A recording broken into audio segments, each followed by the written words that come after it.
Missy. Good morning, everybody. Monday morning Missy moment. I'm getting so much better at saying that. Today I want to talk to you guys about new construction. I've kind of touched on it here and there, but as a seller, new construction is probably an amazing opportunity right now because all the loans that kind of fell out when the interest rate doubled, these people were already under contract, have been building a home for almost a year. And when it came time, because new construction offices or builders don't usually lock in the loan until 90 days out, maybe even 60 days out of the opportunity to settle.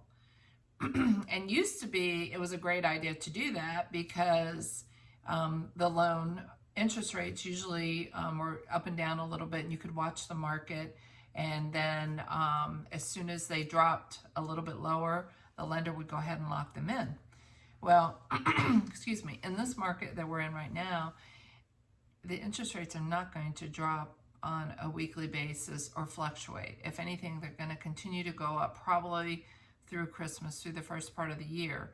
So it is an option now that has become quite a good option, is to go ahead and lock in. Meaning go ahead and get under contract with a new construction builder and go ahead and lock your loan in.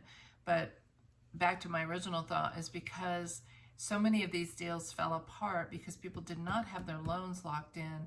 New construction has been an amazing opportunity. So for those of you that are looking to maybe downsize from the McMansion, the kids are gone, and you no longer need, this huge house with 4 or 5 bedrooms and a finished basement.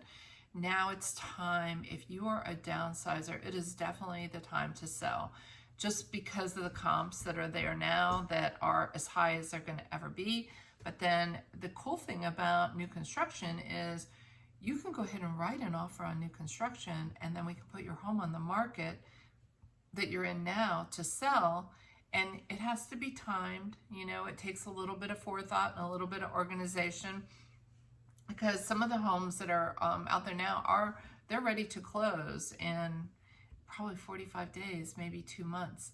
They may be almost finished. You may not have the opportunity to pick out all the finishes, but you're getting an amazing deal, because back 6 months ago, they were not paying closing costs. They were not helping finish the basement or putting a bathroom in or offering a 2-1 buy down on your interest rate.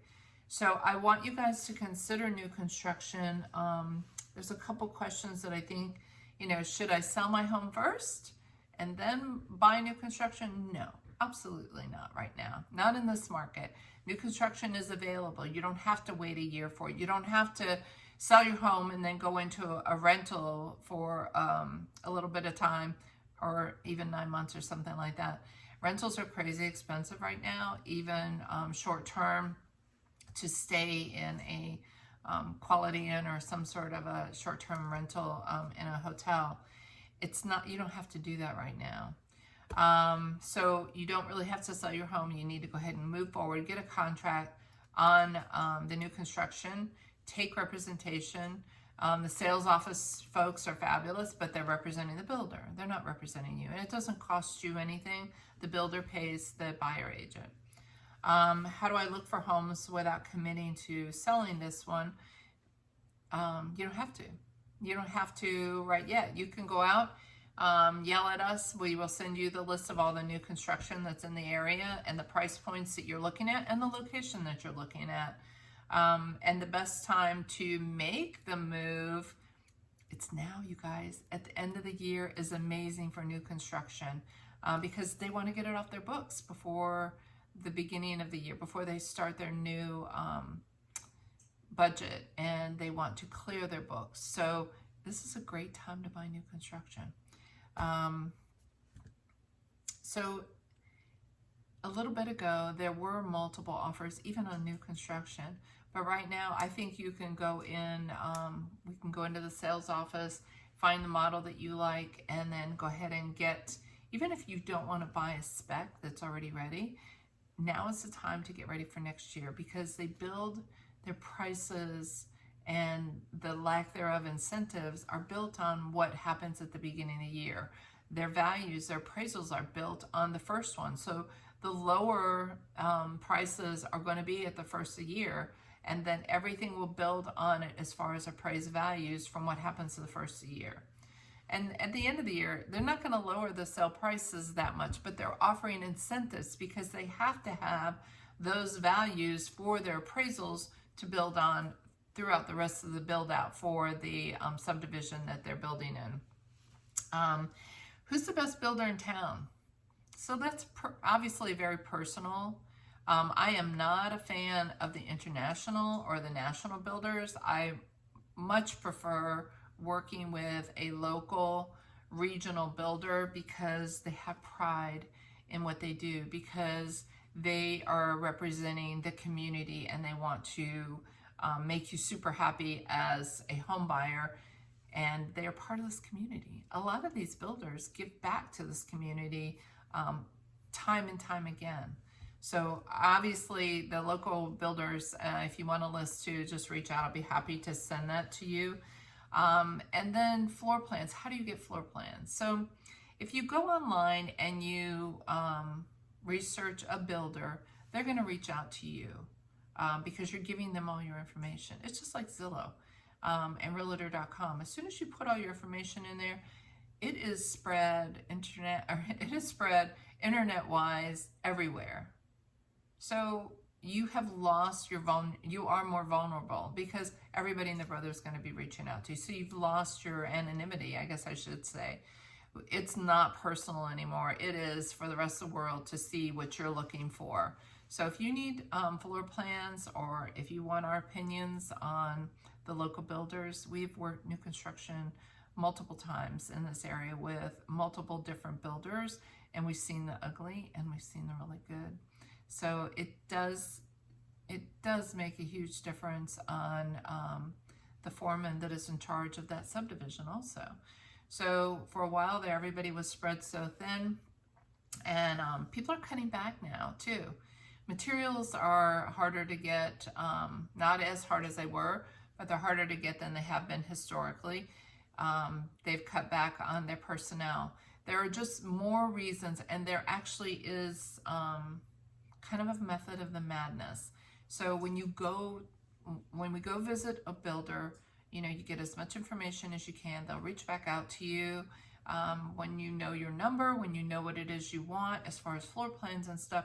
You'll write a contract. Go ahead and write a contract. It doesn't, you're not going to lose your shorts by writing a contract, and then it's not ratified right away, but you're going to find out what your numbers are. They want you to go to their lender, of course. I highly consider shopping an outside lender is a really great option for you. It's huge because you shop your outside lender, you bring their numbers to their lender, and you make them work for your business. You make sure you get the best loan product at the best interest rate. Let's see. Options. Each builder has different options. Some builders have a gray package, a black package, and a brown package. It is what it is. You get the carpet that matches in that package. You get the tile or the laminate that matches in that package. You get the counter colors and the counter or the cabinet colors that are in that package. You get an A, B, or C. Now, if you're not that kind of person, you're not going to be happy with that builder because that's all they offer. And that's why they're able to keep their price a little bit lower. Some people will go in with an entry mind and think, okay, this is a better price. I can replace the flooring and, we're going to live with it for a couple of years, and then we're going to put the carpet in that we like. So it just depends on the price you're looking at and the location you're looking at, and obviously the type of house. So there's all kinds of different, townhouse subdivisions, detached subdivisions, and then subdivisions that are more of estate homes that are on acreage. What else do I want to run over with you guys? Are new construction homes overpriced? Not right now. You got to consider, if you're going to pay a higher price for a resale house and not have a lot of negotiating opportunity, why would you not entertain new construction and get a whole new house with a new roof, with new HVAC, with new hot water heater, a brand new structure. So that's another thing. You just got to weigh out what's important to you. There's not so much a waiting period unless obviously you're going to move past what's on the market right now. If you're going to write for something to be built next year, it is so important to go ahead and find out about the extended lock rate for your interest rates, and make sure that the contract protects you. Trust me, the builder's contract protects the builder. There's verbiage in that contract that are just, it's scary. It's super scary because it definitely does not protect the buyer. So that if there's things that you need to have added to it, then those are things that need to be discussed with the sales rep, and they will take it back to their corporate entity and see what they can do to get this verbiage entered in. You will want to do a home inspection. If you don't do a home inspection on a new construction, you're crazy. It is so important to do that. We've done two just recently that they turned up things that, because everybody's sort of short-staffed and the materials are short and everybody's in a hurry to finish these new construction builds, there have been things that have been oversighted. So it is imperative to do a pre-drywall home inspection and then do an inspection on your walkthrough just before you close, because all those things that came up on the pre-drywall should be completed before you sign, and don't let anybody talk you into anything different. Most lots too, the new construction builder will release lots, meaning they have them approved by the county. So there'll be lots that are released. They have to sell those lots before they get the next set released. And there's something called a lot premium. It is what it is. You know, if you want a pretty cul-de-sac, pie-shaped lot, then that lot is going to cost you more. On a townhome purchase, the end units are going to cost you more. And sometimes there's lot premiums on townhouses, which is crazy. But I want you guys to make sure you reach out to us. If you have any questions about new construction, do not just walk in a new construction office and sign. Ask questions, get smart, reach out to us, and I can give you a list of questions that are imperative that you do ask. And if you would like representation, obviously we'd be more than happy to do that. We are very familiar with the builders. We have great relationship with them. It is not my mission to make a transaction ugly. It is my mission to protect you as a purchaser. So when you call us in 5 or 6 years and you're like, hey, Missy, you know, we're going to sell the townhouse and we're going to move up to a bigger detached home, we won't have any problems with the sale, and you won't have been disappointed with the structure and the way things happen with the new construction build. But anyway, we are here to work for you and to protect you and to advocate for you. And if you have a home to sell, let's get going on that home. Let's get smart about what you have to do in order to be ready to market your home as soon as your new construction occupancy permit is available. And right now, we might not be able to wait that long, wait that long. It's like we're going to have to probably be prepared to put a home on the market 60 days prior to a new construction closing, not 45 days or 30 days is what we were doing before. So markets change, people. Please don't hesitate to reach out, and we'll be happy to help you in any way we can. Take care.